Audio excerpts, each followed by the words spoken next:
Welcome to a new edition of the Neon Jazz interview series with drummer and founding member Joe Pignato of the band Big Dog Red. He opened up about new material and the history of the band.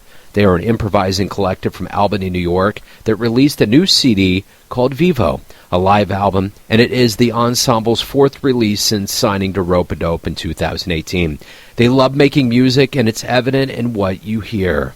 Enjoy the interview. Hey, thanks for taking a minute out today. I appreciate it. Thanks for your interest. We're really delighted to speak to you. Right on. So let's go ahead and dive in to the new CD, Something Comes Along. And before we actually get into kind of the vision and the artistic approach to this project, it's coming out obviously on the tail end of a pandemic, but we've gone through a lot over the year and a half. Talk to me about the timing of this and what it means to actually be able to communicate with the fans, because that wasn't possible for so long. For sure. Well, we actually have a newer record than Something Comes Along called In Vivo. It's a live album that we did at Shapeshifter Labs. So Something Comes Along is a double album, which was released September 2020. And we were able to record that album before, the pandemic really started. We finished that album probably in February of 2020. So just before, things happened. And we had a bunch of stuff planned around that album. So, we had played Winter Jazz Fest in New York in January 2020. We're finishing up a double album, starting to get some traction in the sort of on the fringes of the jazz world, because what we do is a little different than kind of mainstream sort of jazz music. It was enough traction that there were some tour opportunities in the U.S. and abroad that were percolating, and then we had a gig in March to play at New Blue in New York, a club that's been very supportive of us. Mm-hmm. The gig was actually scheduled for March 13, and everything just shut down March 11th or 12th in the U.S. I was basically finishing Something Comes Along, meaning, the mixing, mastering, and all that stuff, with no clear sense of when we'd be able to book gigs. So when the album came out, the only gig I was able to secure for us was a live stream event at Shapeshifter Lab, which has been an important venue for us. It's a venue in Brooklyn, for your listeners who might not know, that's run by Matt Garrison and Fortuna Sung. And Matt Garrison's the son of the late, great Jimmy Garrison. And Matt and Fortuna have been supporters of our band from day one. So, we're in this weird situation. We have a double album coming out. It's getting great reviews in the U.S. and abroad. We would have had tours both in the U.S. and abroad had COVID not happened. And it was almost like, all right, is there still an audience out there? If we're not out there playing, do our fans know we exist? So when we did the gig at Shapeshifter, it was really weird because you're in a venue that normally when you play is packed with people, and it's now completely empty except for the 5 cameras, and you're speaking to an imagined audience. So it was really different than anything we did. And we recorded that set, and that set became the album that's just come out in June called In Vivo. So it's a live album, but it's unusual because there's no audience. And so those two albums, the double album and the live album, sort of came out within 6 months of each other, or 9 months of each other. And they really are, or I should say both, were really impacted by the pandemic. What did you all learn as a band during this time away that's going to make you stronger when you do return to the stage? Well, we learned that we have great support from fans, so that was really good. When we did the live stream at Shapeshifter and made that album, we had a great set, and it felt really good. But afterwards, the people that run Shapeshifter sort of coordinate a kind of chat with whoever's logged in. And so we're hearing names from people in, of course, the U.S., but Canada, the U.K. and Europe, and some of them are fans that we know follow us really closely. And so it was like we were getting the audience feedback and affirmation after we were done playing, which is really different. But it was a good takeaway that, okay, there is a following for this band, and we're going to continue to be as available to them as we can. And at that point, we didn't know when things would improve. I think the other thing we learned is that despite the fact that our band has a kind of particular approach to improvised music, we're more flexible than we might have realized as an ensemble. So, we did a double album that was really a studio album, and the idea was we'd put it out, we'd do those tours, we'd have as many dates as possible, and we had to, like everybody else, rethink that when the pandemic hit. And to do a live album where basically we recorded a complete set, and our sets are completely improvised. So it's, you press play on In Vivo, the newest CD. What you hear from beginning to end it's the set as it unfolded. And I put in some edits for tracking it so that you didn't have to listen to the whole 58 minutes straight. The idea was, hey, whether we're working in the studio or recording live, we can come up with something that for our followers is meaningful. And that actually, just to sort of project out in the future a bit, impacted us in terms of the project we're currently working on, which will come out in 2022. And that's an album that we made entirely during the pandemic period. And it's the first album we're doing where we didn't come together at all to make it. Each of the sort of tracks was created at a different time and different place. And so that'll be an interesting project when it finally sees release. So as a founder of the band, talk to me a little bit about, I guess, based on the strengths and what you figured out over this time, is probably going to be a testament to how strong you are as a nuclei, as a band. Talk to me a little bit about how Bright Red Dog came together and what the ideologies meshing together meant for the direction and sound that you have. So its origins are in my teaching. I'm a professor at the State University of New York, Oneonta. Years ago, when I first arrived at that campus, I was kind of emulating what one of my teachers did, the great Yusef Latif. When I was an undergraduate, I played in some groups of his and studied with him, studying composition and playing in his big band. And he used to, in addition to his official ensembles, he used to often organize jam sessions after hours. So you'd have rehearsal, whoever had to go to their next class or whatever it might be would leave, but a few of us would stay behind, and we would just play. And I try to emulate that with my students. And the school that I teach at has a kind of mixed sort of range of interests in terms of musical aspiration. So, I'd have these jam sessions. There'd be somebody who was an electronic musician with, maybe a synth setup or DJ setup.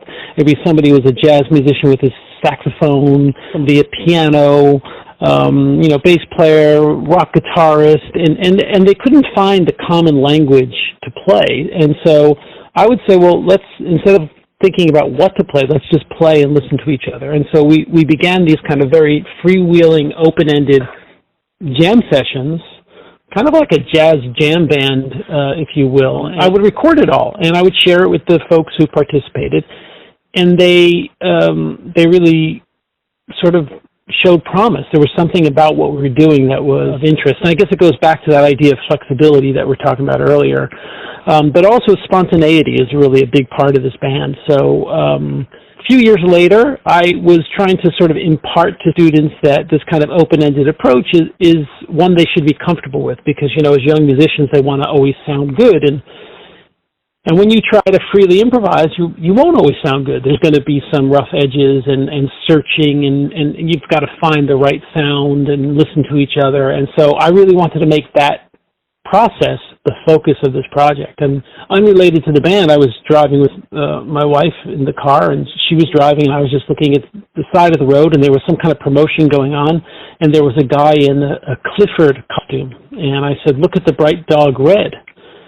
And she said, "You mean Bright Red Dog?" And I said, "Yeah, but I like the way that sounds." So it became a kind of analogy for the students in these jam sessions, that sometimes a syntactical error, whether it's in your speech or in your musical approach, could lead to something new and interesting, a novel idea or new creative path.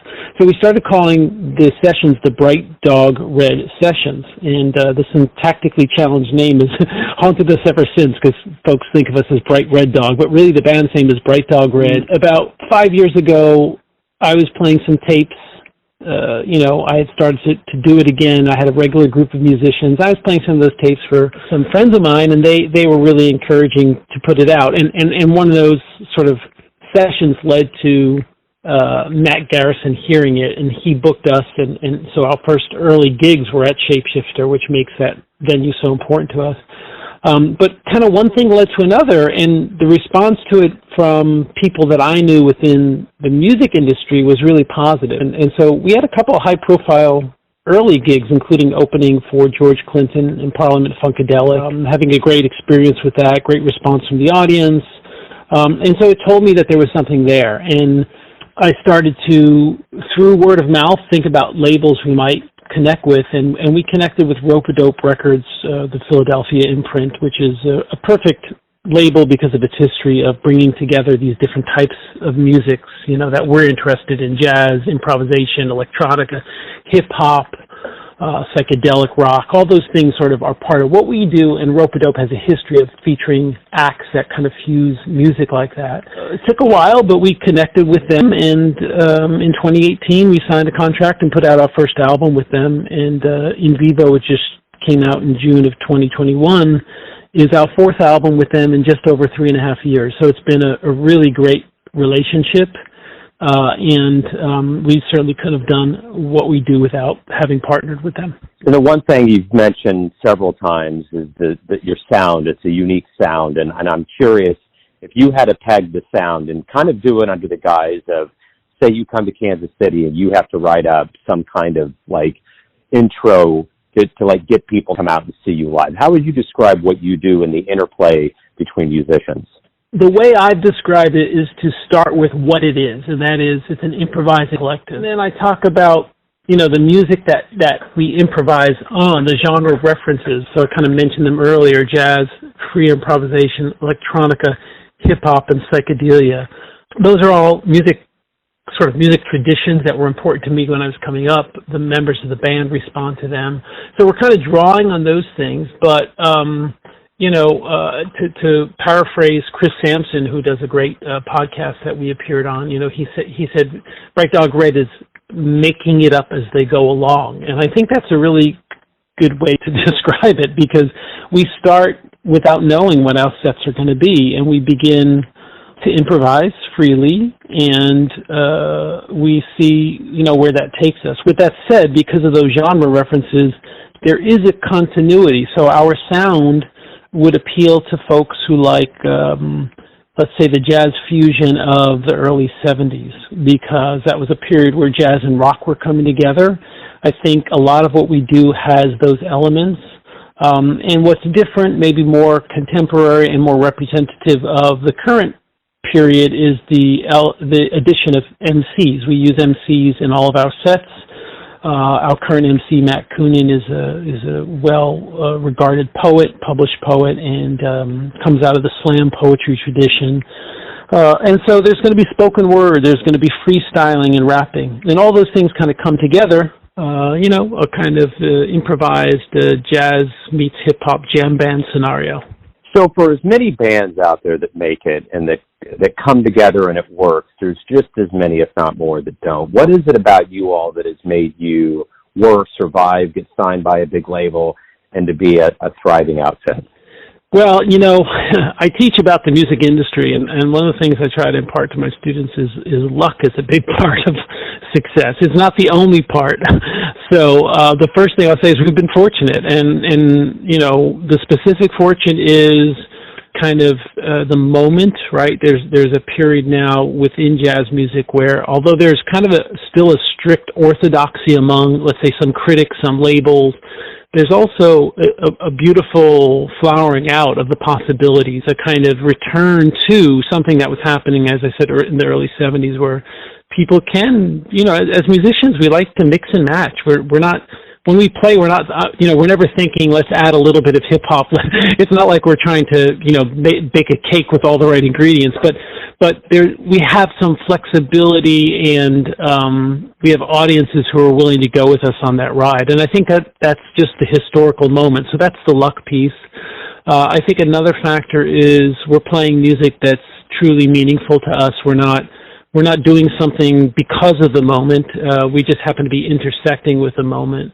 And I think, when you do something that's authentic to your background, your tastes, your interests, and you do it consistently, so the group gets to know each other, we can improvise maybe in a way more efficiently than we did in the past because we've built this rapport from playing so many gigs together.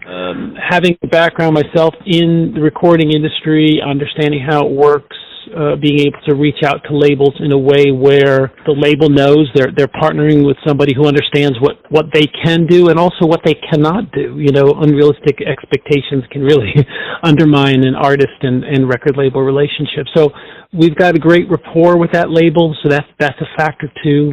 And then I think what we do is it's not unique in an absolute sense because there are a lot of, so many great artists today mixing these types of genres and making this similar kinds of, let's say, jazz fusion, but we have our own voice in doing it, and that development of a voice whereby, when you hear our recordings, there is a continuity of sound and character, which is a wonderful outgrowth or outcome for us as the musicians, because every set and every album is completely improvised. So keeping it consistent was always kind of a question mark. What would it sound like 3 or 4 albums into the life of this band? And the fact that it sounds consistent and that there is, they're all distinct albums. They all have their own character. They often have their own focus, but there's a continuity. And so recently, one of the founding members of the band is no longer in the band, but still a great friend of ours named Russell Somer, a guitarist who's based in Nashville.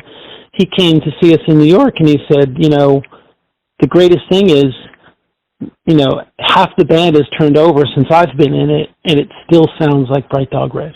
And that was, for me, a really great moment to hear that. What do you look forward to the most when you get together? Obviously, when it works, and us from the outside that listen to you perform, we just like what we like. But obviously, as a collective, when you do get together, there has to be a level of things that you look forward to. And what is the most pleasurable part of being together to play music? It's a great question, Joe, and I'll talk a little bit maybe about the process of how we make studio albums.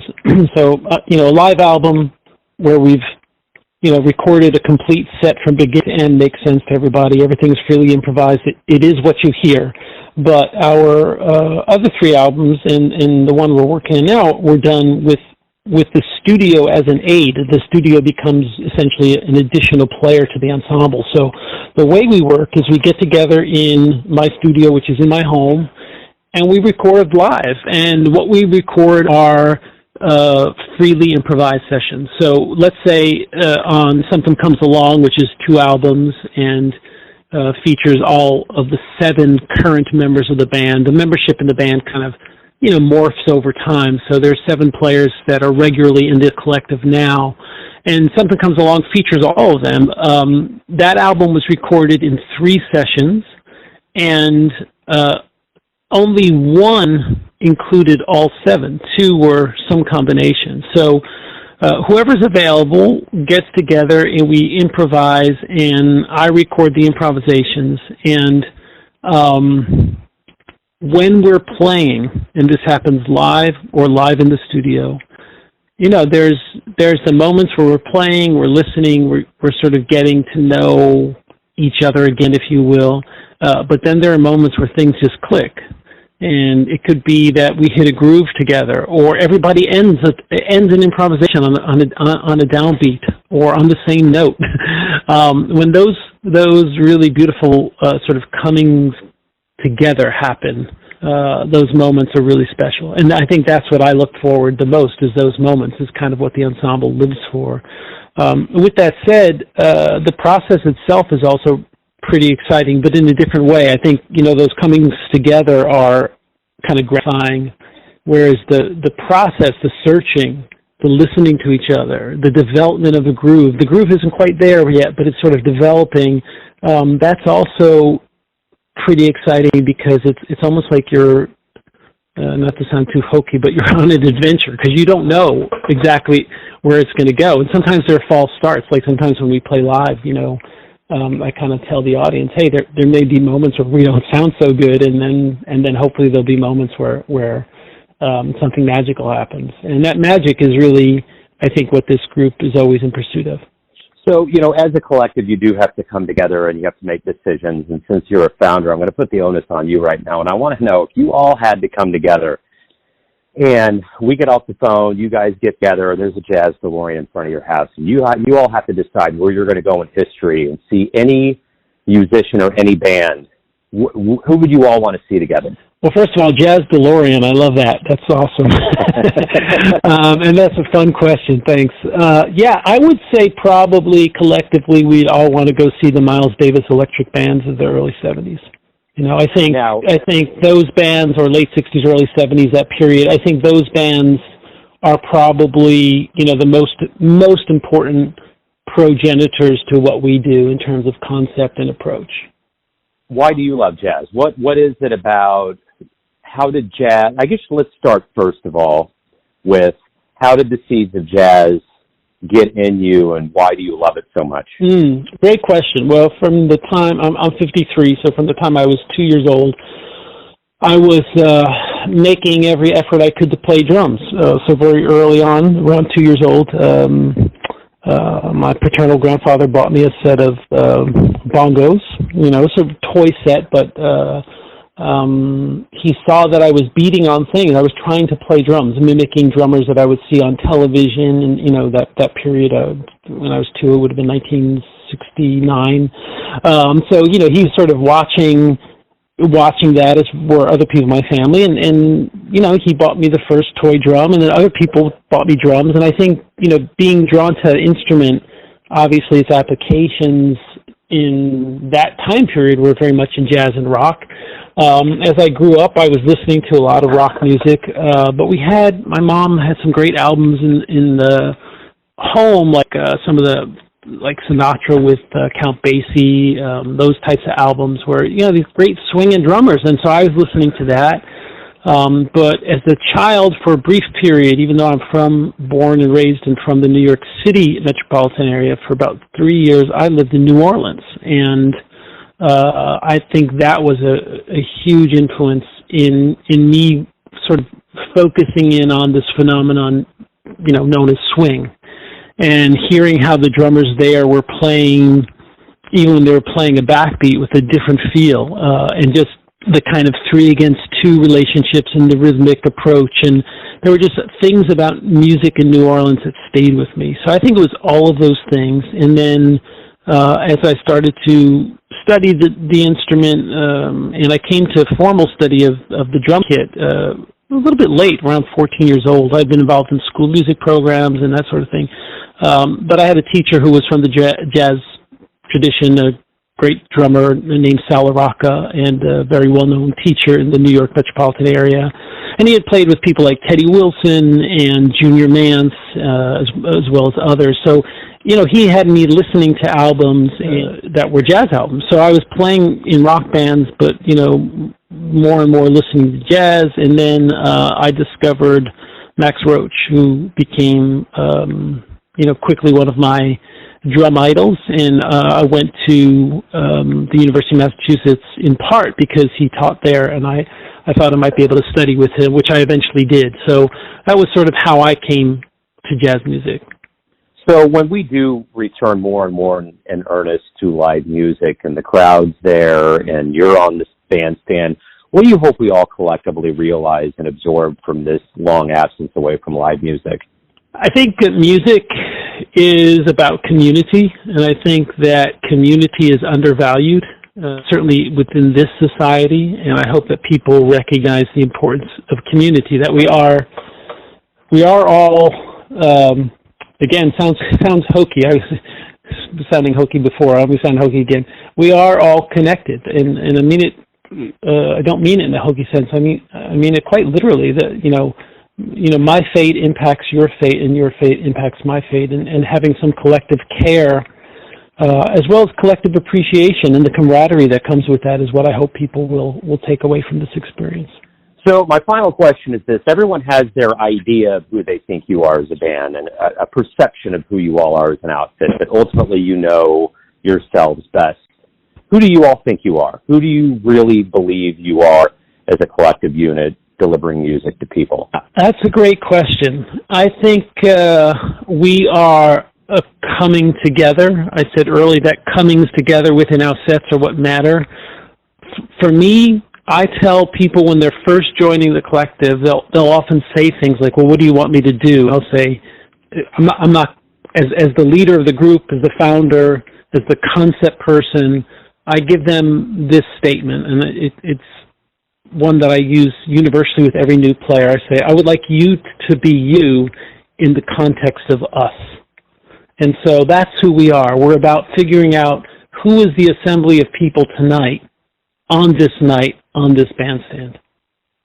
And I think the guitarist Henry Kaiser once said something, I'm going to paraphrase here, but it's really stuck with me.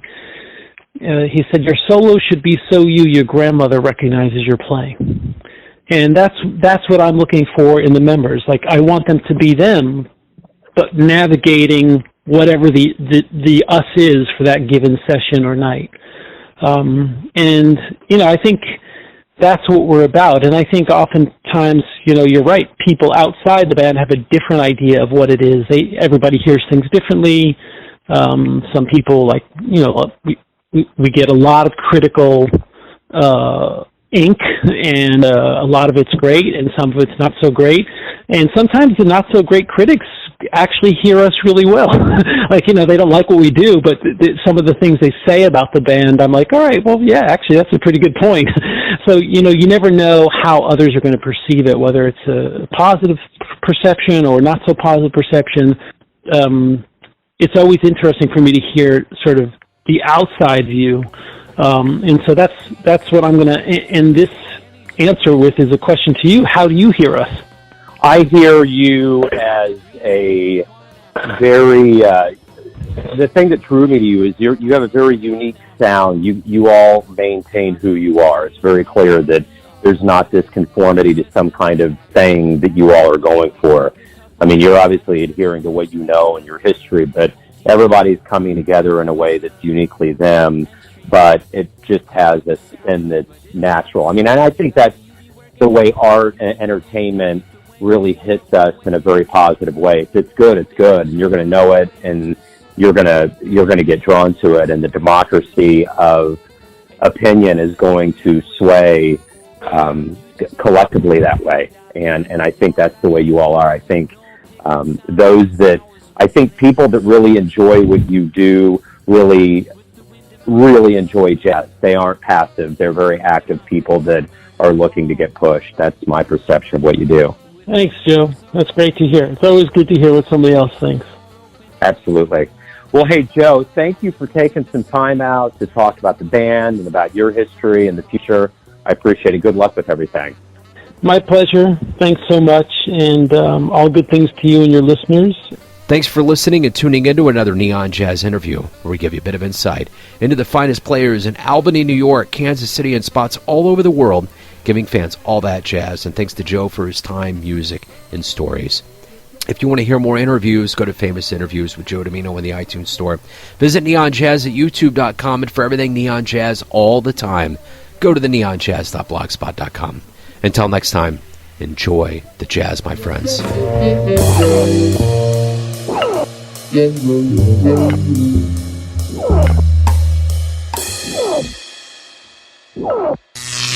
Neon Jazz.